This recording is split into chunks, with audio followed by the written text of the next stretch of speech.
પ્રકરણ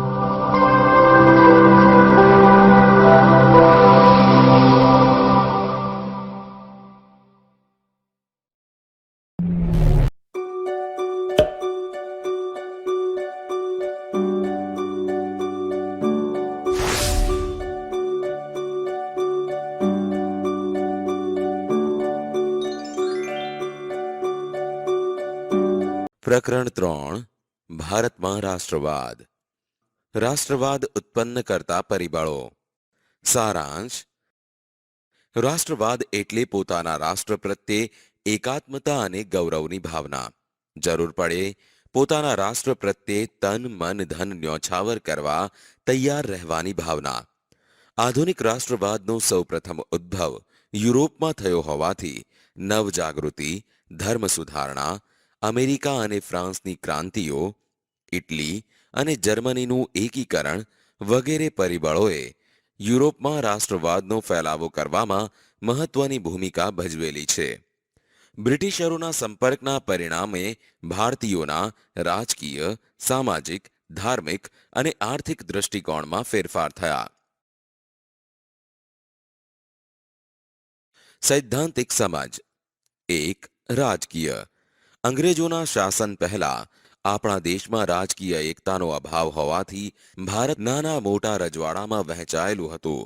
આમ અંગ્રેજોએ ભારતના ઘણા રાજવીઓને હરાવીને મોટા ભાગના ભારત ઉપર પ્રત્યક્ષ કે પરોક્ષ રીતે અંકુશ સ્થાપ્યો અને એક સરખું વહીવટી તંત્ર અમલમાં મૂક્યું. 2. આર્થિક. અંગ્રેજો ભારતમાંથી કાચો માલ ઇંગ્લેન્ડ લઈ જતા અને ત્યાં ઉત્પાદિત કરેલો તૈયાર માલ ભારતના બજારોમાં વેચતા. ઇંગ્લેન્ડ તરફથી ભારત આવતા માલ પર નજીવી જકાત લેવાતી, જ્યારે હિન્દમાં ઉત્પન્ન થતા તૈયાર માલ ઉપર વધુ જકાત લેવાતી. પરિણામે ભારતમાં ઉત્પન્ન થયેલો માલ મોંઘો પડતો. આમ આ હરીફાઈમાં ભારતના હસ્ત ઉદ્યોગ ટકી શક્યા નહીં.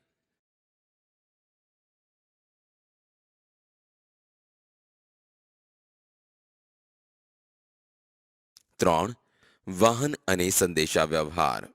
ભારતમાં રેલવે, તાર, ટપાલ, જમીન તથા જળ વ્યવહારના માર્ગો લશ્કરી, આર્થિક તથા રાજકીય કારણોસર વિકસાવવામાં આવ્યા હતા. છતાંય તેનાથી દેશના લોકોને લાભ થયો. તેમના સંપર્કો વધવાથી જ્ઞાતિ, કોમ અને પ્રદેશના ભેદભાવો ઓછા થયા.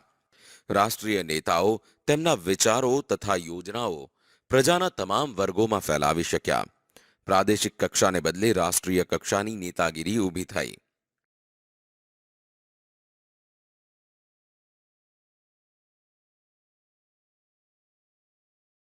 4. શિક્ષણ અને સાહિત્ય. ભારતીય રાષ્ટ્રવાદના ઉદયમાં અંગ્રેજી કેળવણીનો પણ મોટો ફાળો રહ્યો. વિશ્વનું ઘણું બધું સાહિત્ય અંગ્રેજીમાં હોવાથી આપણા દેશના લોકો અંગ્રેજી ભાષા શીખ્યા. આ કારણે અમેરિકન સ્વાતંત્ર્ય સંગ્રામમાંથી લોકશાહીની તથા ફ્રાન્સની ક્રાંતિમાંથી સ્વતંત્રતા, સમાનતા અને બંધુત્વની ભાવનાની પ્રેરણા મળી. દેશની પ્રાદેશિક ભાષાઓમાં નવલકથાઓ, નાટકો, વાર્તાઓ, કાવ્યો અને ગીતો વગેરે લખાયા, જેણે રાષ્ટ્રભક્તિનો સંદેશ આપ્યો.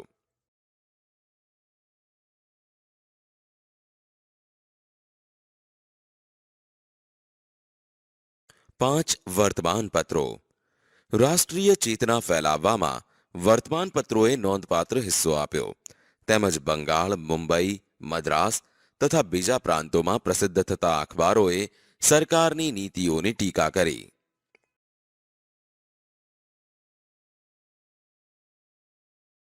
6. ભારતનો ભવ્ય વારસો. પાશ્ચાત્ય પુરાતત્વવિદ એટલે કે એલેક્ઝાન્ડર કનિંઘહામ તથા તેના મદદનીશોએ ભારતના અનેક પ્રાચીન સ્થળોએ ખોદકામ કર્યા. ભગવાનલાલ ઇન્દ્રજી જેવા ભારતીય પુરાતત્વવિદોએ પણ અનેક પુરાણા અવશેષો શોધી ભારતીયોને દેશની સંસ્કૃતિની ભવ્યતાનો ખ્યાલ આપ્યો. હિન્દી રાષ્ટ્રીય મહાસભાની સ્થાપના. સારાંશ. હિન્દી રાષ્ટ્રીય મહાસભાની સ્થાપનામાં જુદા જુદા પરિબળો તથા કેટલીક પ્રાદેશિક સંસ્થાઓ જેમ કે Bengal British Indian Society, Kolkata, Madras Native Sabha, Chennai Indian Association, Kolkata, Bombay Association, Mumbai, Sarvajanik Sabha, Pune વગેરેનો પણ ફાળો હતો.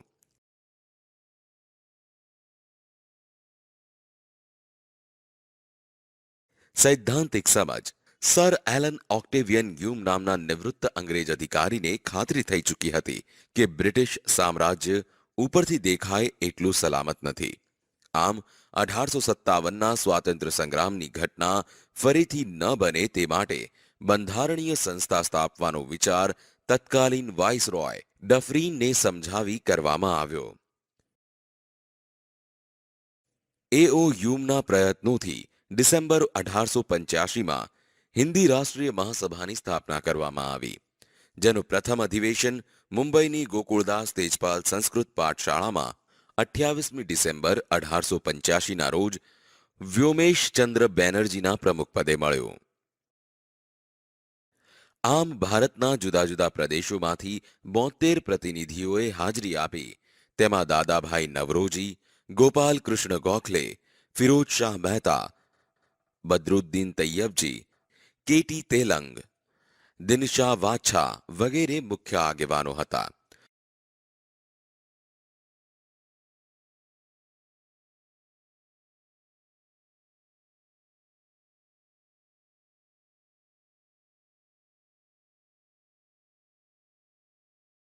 બીજું અધિવેશન 1886માં દાદાભાઈ નવરોજીના પ્રમુખપદે મળ્યો, જેની સભ્ય સંખ્યા 432 હતી. તેમજ ત્રીજું અધિવેશન 1887માં મળ્યું, જેની સભ્ય સંખ્યા 607 હતી. મહાસભાની પ્રથમ તબક્કાની કામગીરી 1885થી 1905. મહાસભાની પ્રથમ કામગીરી બંધારણીય હોવાથી સરકાર સમક્ષ રાજકીય હકો, આર્થિક અને સામાજિક વિકાસ અને શૈક્ષણિક પ્રગતિ માટે કરેલી માંગણીઓને અંગ્રેજ સરકારે અવગણી હતી. સરકારી નોકરીઓમાં હિન્દીઓને વધારે પ્રમાણમાં લેવા, લશ્કરી અને મુલકી ખાતાઓમાં થતો ખર્ચ ઘટાડવો, ખેડૂતોને દેવામાં રાહત આપવી, ગૃહ ઉદ્યોગને સજીવન કરવા વગેરે માંગણીઓ કરવામાં આવતી.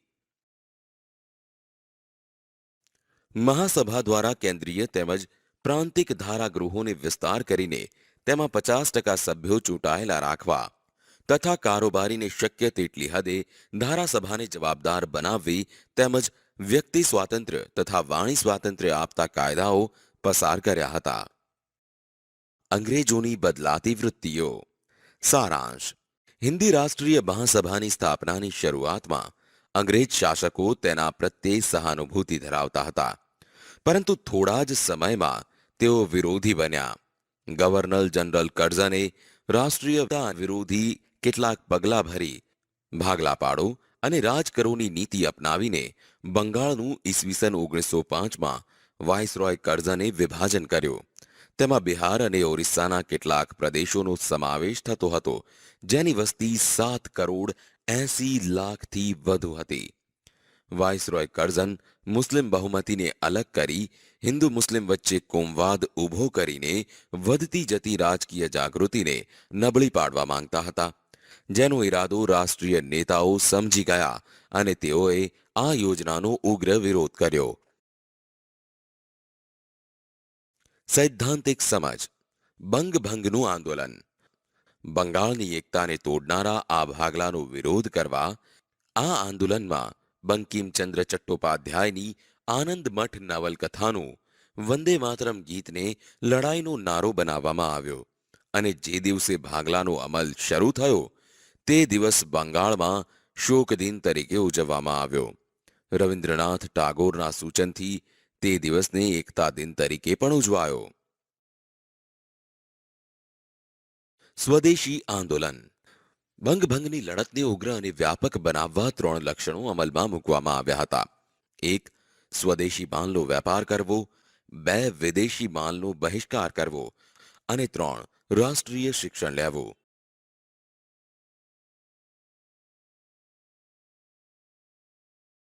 આ ઉદ્દેશોને હાંસલ કરવા બંગાળના લોકોએ એક લડત સમિતિની રચના કરી, જેમાં સુરેન્દ્રનાથ બેનર્જી, બિપિનચંદ્ર પાલ અને અરવિંદ ઘોષ જેવા કોંગ્રેસના આગળ પડતા નેતા હતા.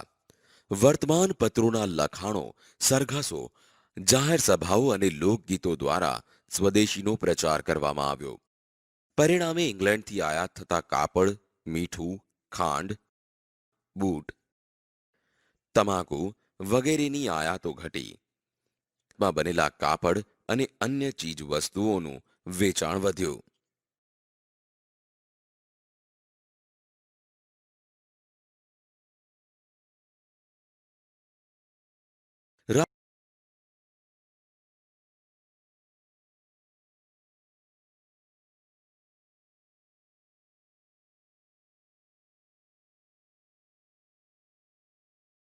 જહાલવાદનો ઉદય. સારાંશ: દાદાભાઈ નવરોજી, સુરેન્દ્રનાથ બેનર્જી, ગોપાલકૃષ્ણ ગોખલે, ફિરોજ શાહ મહેતા વગેરે નેતાઓ બંધારણીય માર્ગે રાજકીય હકો મેળવવા પ્રયત્ન કરતા હતા, તેમજ તેમના સમય પ્રમાણે નરમ વલણ અપનાવ્યું હોવાથી મવાળવાદી તરીકે ઓળખાયા. તેમની કામગીરીના પરિણામ સ્વરૂપ જાગૃત થયેલો હિંદનો યુવા વર્ગ ઉત્સાહી, આક્રમક અને આત્મવિશ્વાસથી સભર થયેલો હોવાથી તેઓ મવાળ નીતિને બદલે આક્રમક નીતિ અખત્યાર કરવામાં માનતો હતો. સૈદ્ધાંતિક સમજ. જહાલવાદી નેતાઓમાં લાલ બાલ અને પાલની ત્રિપુટીથી ઓળખાતા લાલા લજપતરાય, બાળ ગંગાધર ટિળક અને બિપિનચંદ્ર પાલનો સમાવેશ થતો હતો, જે સ્વરાજને ઇનામ તરીકે નહીં પણ હકથી મેળવવામાં માનતા હતા.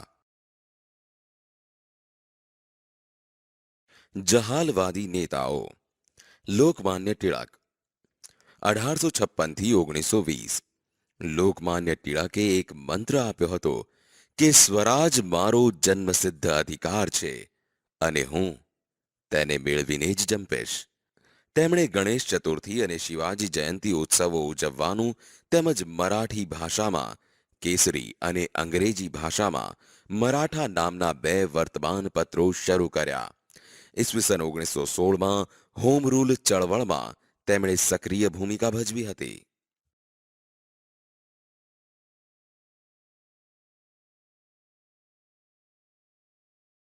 લાલા લજપતરાય 1856 થી 1928. લાલા લજપતરાય શેરે પંજાબ તરીકે જાણીતા બન્યા હતા. તેમણે ધી પંજાબી અને ધી પીપલ જેવા વર્તમાન પત્રો શરૂ કર્યા, તેમજ ઈસવીસન 1928માં તેમણે સાયમન કમિશનનો વિરોધ કર્યો, જેમાં પોલીસની લાઠીઓના પ્રહાર દરમિયાન તેમણે કહ્યું હતું કે મારા પર કરેલા લાઠીના એક એક પ્રહાર બ્રિટિશ સામ્રાજ્યના કફનની ખાઈ બની રહેશે. આમ અંગ્રેજોના લાઠી પ્રહારથી તેમનું અવસાન થયું. બિપિનચંદ્ર પાલ 1858 થી 1932. લાલ બાલ અને પાલની ત્રિપુટીના ત્રીજા બંગાળી નેતા બિપિનચંદ્ર પાલ હતા. બ્રહ્મો સમાજના સંપર્કમાં આવ્યા બાદ તેમણે ન્યૂ ઇન્ડિયા સાપ્તાહિક અને વંદે માતરમ વર્તમાનપત્ર શરૂ કર્યું હતું. અંગ્રેજ સરકારે યુવાનોને હિંસક માર્ગે ઉશ્કેરવાનો તેમના પર આરોપ મૂક્યો હતો. મુસ્લિમ લીગની સ્થાપના. સારાંશ: ભારતમાં ઉગ્ર રાષ્ટ્રવાદ ઝડપથી ફેલાતો હતો, ત્યારે અંગ્રેજોએ રાષ્ટ્રીય ચેતનાને તોડવાનો પ્રયત્ન કર્યો, તેમજ મુસ્લિમોના એક જૂથને સમજાવવામાં સફળ રહ્યા.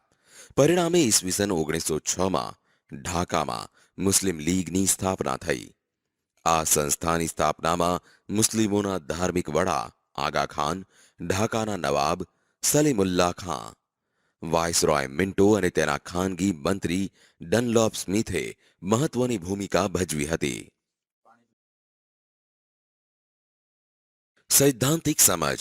હોમ રૂલ આંદોલન 1916. એપ્રિલ 1916માં બાળ ગંગાધર ટિળકે પૂનામાં ઇન્ડિયન હોમ રૂલ લીગની સ્થાપના કરી અને જાહેર કર્યું કે સ્વરાજ મારો જન્મસિદ્ધ હક છે અને હું તેને મેળવીને જ જંપીશ.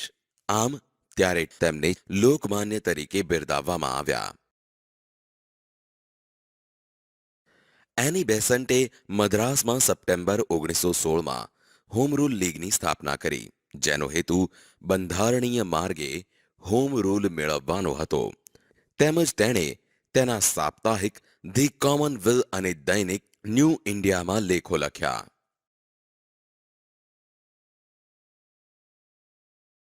એની બેસન્ટે બ્રિટિશ સરકારને હિન્દને જવાબદાર રાજ્યતંત્ર અને ગૃહ સ્વરાજ વહેલી તકે આપવાનો અનુરોધ કર્યો, જેમાં કોંગ્રેસ અને મુસ્લિમ લીગે હોમ રૂલ આંદોલનને ટેકો આપ્યો, જેને કારણે મદ્રાસ સરકારે તેની ધરપકડ કરી અને ઉટાકામંડમાં નજરકેદ રાખ્યા. એની બેસન્ટને મુક્ત કરાવવા દેશમાં સભાઓ અને સરઘસો દ્વારા ઠેર ઠેર વિરોધ વ્યક્ત કરવામાં આવ્યો અને અંતમાં તેમને છોડી દેવામાં આવ્યા. તેમને ડિસેમ્બર 1917માં કોલકાતા મુકામે ભરાયેલા કોંગ્રેસના અધિવેશનમાં સૌ પ્રથમ મહિલા પ્રમુખ તરીકે પસંદ કરવામાં આવ્યા હતા. લખનૌ કરાર. ઈસવીસન 1915માં કોંગ્રેસ અને મુસ્લિમ લીગે એક સાથે મુંબઈમાં અધિવેશન ભર્યું. એક વર્ષ પછી કોંગ્રેસ અને મુસ્લિમ લીગે તેમના વાર્ષિક અધિવેશન એક સાથે લખનૌમાં રાખ્યા, જેમાં લોકમાન્ય ટિળકે હાજરી આપી. ઈસવીસન 1907માં સુરત કોંગ્રેસ અધિવેશનમાં મવાળવાદી તથા જહાલવાદી જૂથ અલગ પડ્યા, જે હવે એક થઈ ગયા હતા. કોંગ્રેસ અને મુસ્લિમ લીગના નેતાઓએ ઈસવીસન 1916માં લખનૌ મુકામે સમજૂતી કરીને કરાર કર્યા, જે કરાર લખનૌ કરાર તરીકે જાણીતો થયો. સુભાષચંદ્ર બોઝ અને આઝાદ હિંદ ફૌજ. સારાંશ. સુભાષચંદ્ર બોઝનો જન્મ 23મી જાન્યુઆરી 1897ના રોજ ઓડિશાના કટક મુકામે થયો હતો. તેમની માતાનું નામ પ્રભાવતી અને પિતાનું નામ જાનકીનાથ બોઝ હતું. બાળપણથી જ તેઓ તીવ્ર બુદ્ધિ પ્રતિભા ધરાવતા હોવાથી ઈસવીસન 1920માં લંડનમાં આઈસીએસની પરીક્ષામાં ચોથા નંબરે પાસ થયા. ભારતમાં આવ્યા પછી હિન્દી રાષ્ટ્રીય મહાસભામાં જોડાયા અને સ્વાતંત્ર્ય ચળવળોમાં ભાગ લીધો, જેમાં 11 વખત રાજકીય કેદી તરીકે પકડાયા. ત્યારબાદ ઈસવીસન 1938માં હરિપુરા કોંગ્રેસ અધિવેશનમાં સુભાષચંદ્ર બોઝ કોંગ્રેસના પ્રમુખ બન્યા, તેમજ ઈસવીસન 1939માં ત્રિપુરામાં મળેલા કોંગ્રેસ અધિવેશનમાં બીજી વાર પ્રમુખ બન્યા, પરંતુ કેટલાક મતભેદોને કારણે તેમણે પ્રમુખ પદેથી રાજીનામું આપ્યું.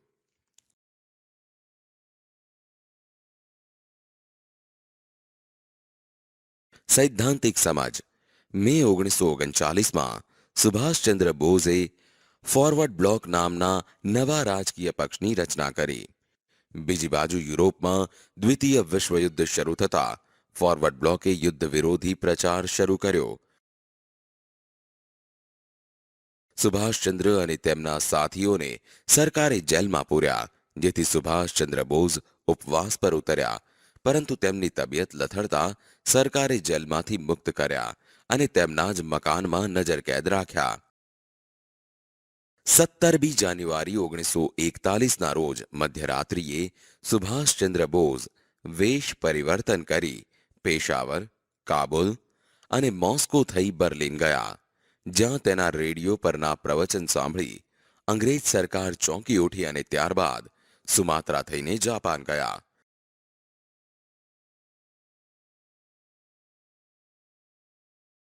જર્મની તથા જાપાન અંગ્રેજોના દુશ્મન દેશો હોવાથી આ સંજોગોનો લાભ લઈ સુભાષચંદ્ર બોઝે જર્મનીના વડા હિટલર તથા જાપાનના વડાપ્રધાન ટોજો સાથે પણ વાતચીત ચલાવેલી હતી.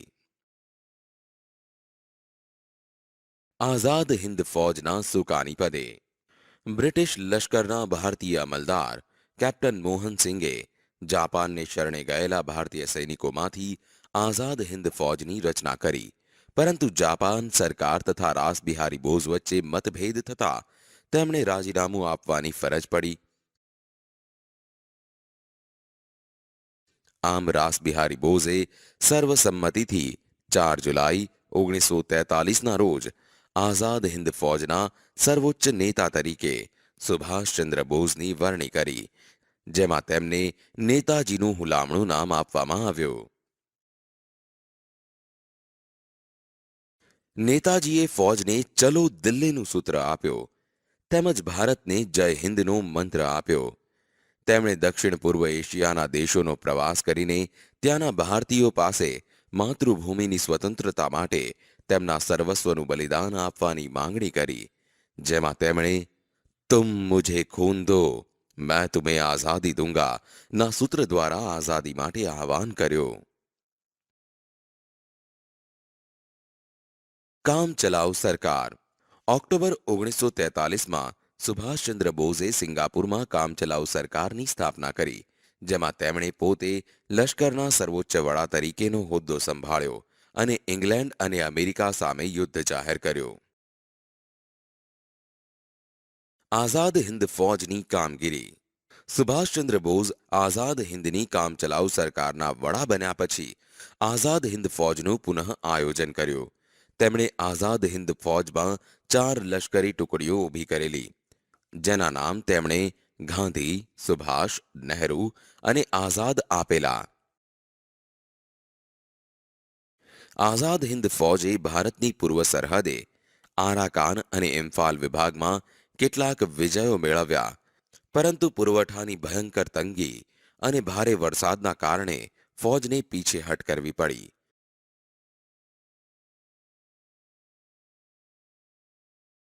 જાપાન ઉપર અમેરિકા દ્વારા અણુબોમ્બ ફેંકાતા યુદ્ધની પરિસ્થિતિ બદલાઈ અને હિંદ ફૌજનું અસ્તિત્વ નાશ પામ્યું, જેમાં 4,000 સૈનિકોની ખુવારી થઈ અને 25,000 સૈનિકો કેદ પકડાયા. નેતાજીની પ્રતિજ્ઞા હતી કે હું ગુલામ હિન્દુસ્તાનમાં પગ મૂકીશ નહીં, તેથી તેઓ રંગૂન અને બેંકોક છોડીને વિમાન માર્ગે આગળ વધ્યા.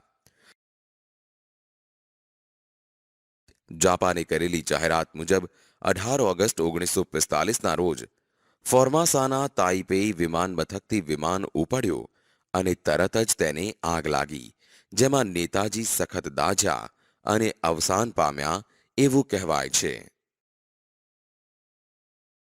વિદ્યાર્થીઓ, આ પ્રકરણ અહીં